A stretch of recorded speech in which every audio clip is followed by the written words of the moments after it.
Hello and welcome to College Algebra.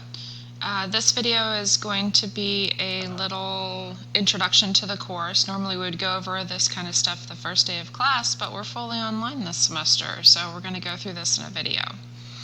Alright, so I am in the course and I am in the syllabus, which is right here, which you can access at any time. There's good information here. I highly recommend that you go over it on your own as well. This is fall 2020. We are fully online, so no course room is listed. My name is Meredith Ratliff.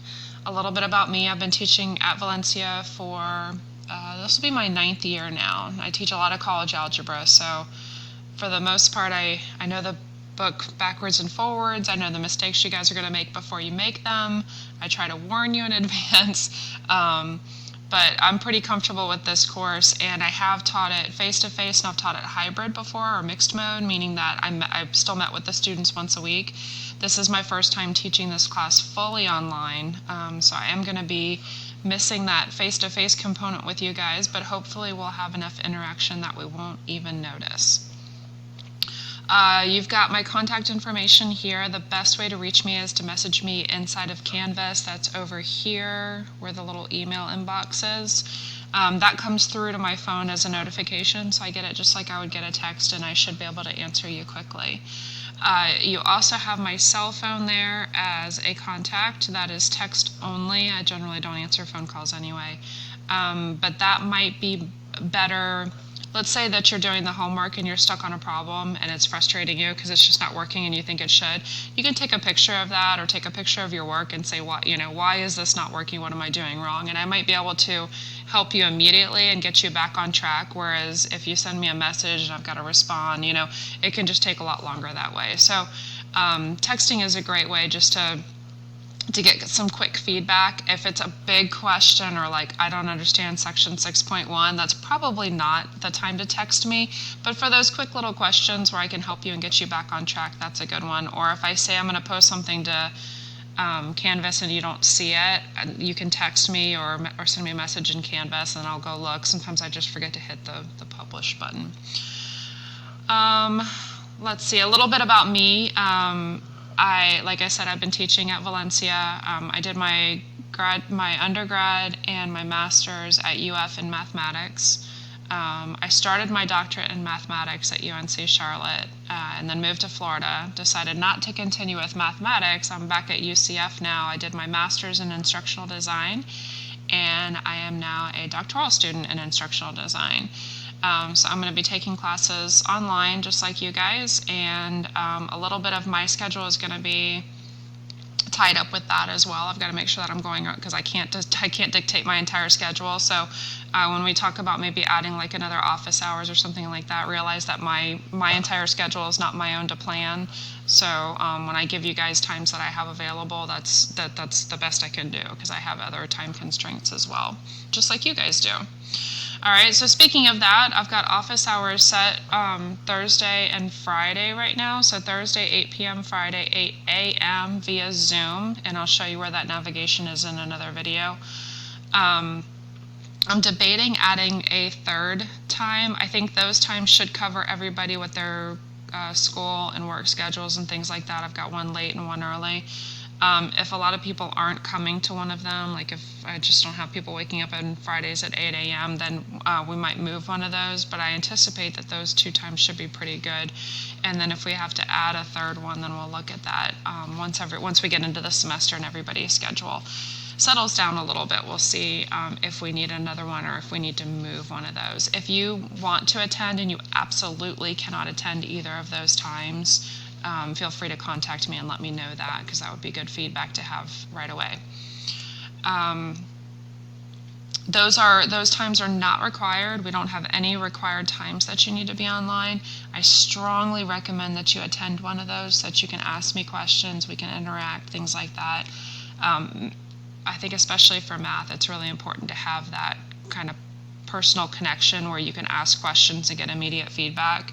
If you can't attend those times, or you just feel like you're really comfortable with the material and you're good at math and you're okay on your own, then that's fine too.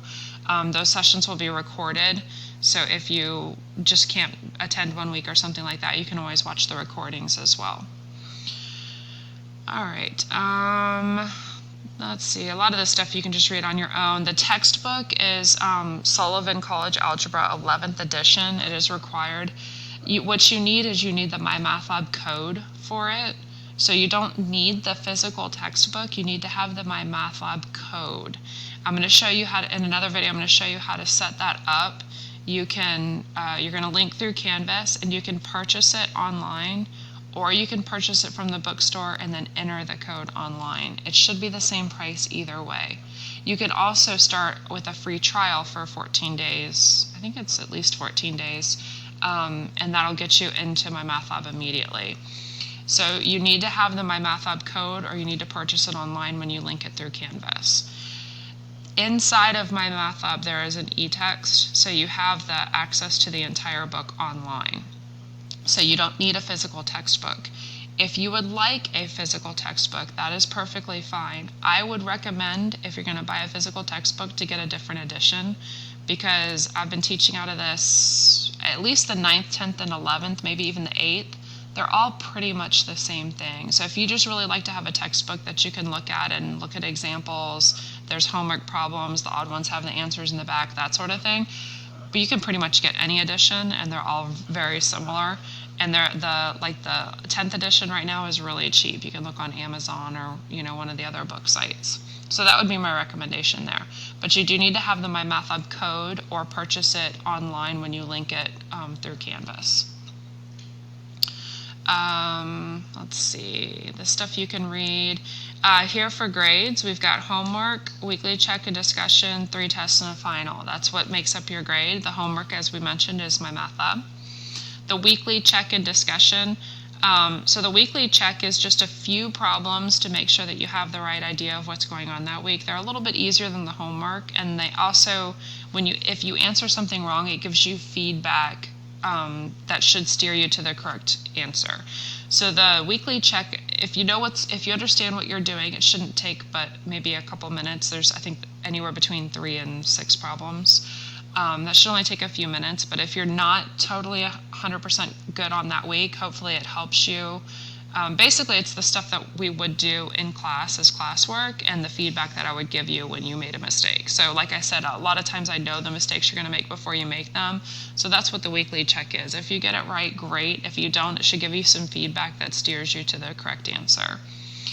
The discussion is just kind of a weekly check-in for me to see how you're doing. I've got the first couple set up where you just let me know if you're having any trouble that week. If you're not having any trouble, that's fine too, but basically just a place for you to ask me questions and things like that is required, so make sure that you go in and do that. I don't have the rest of them set up because I kind of want to see how those first few go. Like I said, this is my first fully online, so that would be things that we would talk about in class together. So I want to make sure that it's working in the online chat version, and if it's not, then we'll change it up a little bit. But neither one of those, the weekly check and the discussion, should not be difficult. That should just kind of be helping you to make sure that you're getting through the week okay. 3 tests in the final, those are required. The final is cumulative, and it is mandatory. There will be no makeups for the test. Since we're online, you're going to have 5 days to do the test. So even if you're not feeling well one day, you can wait a day or two and take it, and you should be okay. So we shouldn't have any need for makeups anyway. The final can replace a low or missing test score, so there will be no makeups for any of the tests. So if you were to miss a test for whatever reason, the final would just automatically replace that. I highly recommend that you take all of the tests though, because you might do better than you thought you would, or you might do worse on another test than you would have on that one.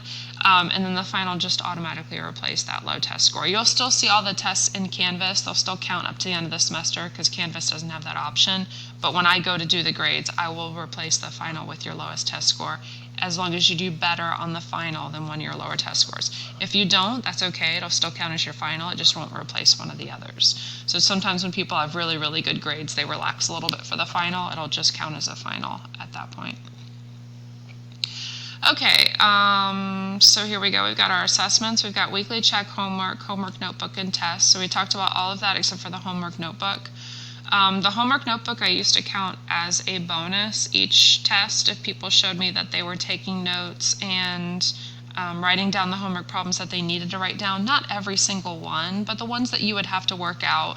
The, maybe notes to yourself like, hey, don't forget to do this and things like that. You don't have to write down everything that's said, everything that you do, but just a notebook where you're keeping track of things. And this is inspired by my own children who have little scraps of paper all over their rooms and then ask me for help on what they're doing and they can't find it. So anyway, I strongly recommend the homework notebook regardless. If I can figure out some way for you guys to show that to me feasibly online, then I'll count it as a bonus. Just haven't really figured out how we can do that in this format. But especially because we're fully online, I really think that that would benefit you to keep a notebook and make sure that everything is in one place. Maybe keep a formula sheet running, things like that. All right. Lecture videos, we'll see that in the navigation in the next video. Tutoring and help, the tutoring is online. I strongly recommend that you bookmark this link. There are lots of hours that algebra tutoring is available, and I really recommend that you take advantage of that. It says a calculator is required. It's not, a graphing calculator is not required. You need at least a scientific calculator. So one that has the log key on it. As long as it has that key, then you should be okay for the semester. I know, especially because you can't rent them from the school and things like that, it'll be a little bit different. If you're going to take statistics or trig, then you're going to need the graphing calculator anyway, and I would go ahead and get one. But if this is the only class that you're going to need a graphing calculator for, it's really not worth the expense. You'll be fine with a scientific calculator. I will try to demonstrate. I've got an online version of the calculator, so hopefully I can still demonstrate how to use that for you as well. I have gotten some notifications of disability accommodations. If you have not gotten yours to me or you're working on one, please reach out and contact me and just let me know so that I can make sure that I get those, whatever you need set up for you. I know that everything's a little bit weird this semester, but we can still work that out. Whoops. Academic honesty is just as important as it's always been. Please realize that I take this very, very seriously. Make sure that you're doing your own work, that you're not cheating, that you're not talking about test questions, things like that. Pretty relaxed on the homework and the weekly checks. If you have a classmate that you want to work with, that's fine. But the tests need to be your own work. We're going to utilize Honor Lock to make sure that everybody is being fully honest on their test taking, and as long as you do your own work, you're going to be fine. Disclaimer that I reserve the right to adjust this. That's mainly just in your benefit. We already have a hurricane coming in our direction, so things like that happen and we may have to move things around, but I will give you plenty of warning if that happens, and it'll only be to help you to make sure that you succeed this semester. And then we've got the schedule here, which should match everything that's in the modules, which we're going to take a look at in the next video. So again, we skipped over some of this stuff, but I highly recommend, this is in the syllabus tab in Canvas, that you read through this and refer back to it on your own throughout the semester, and that goes for all of your classes because that's really important to know what is in the syllabus.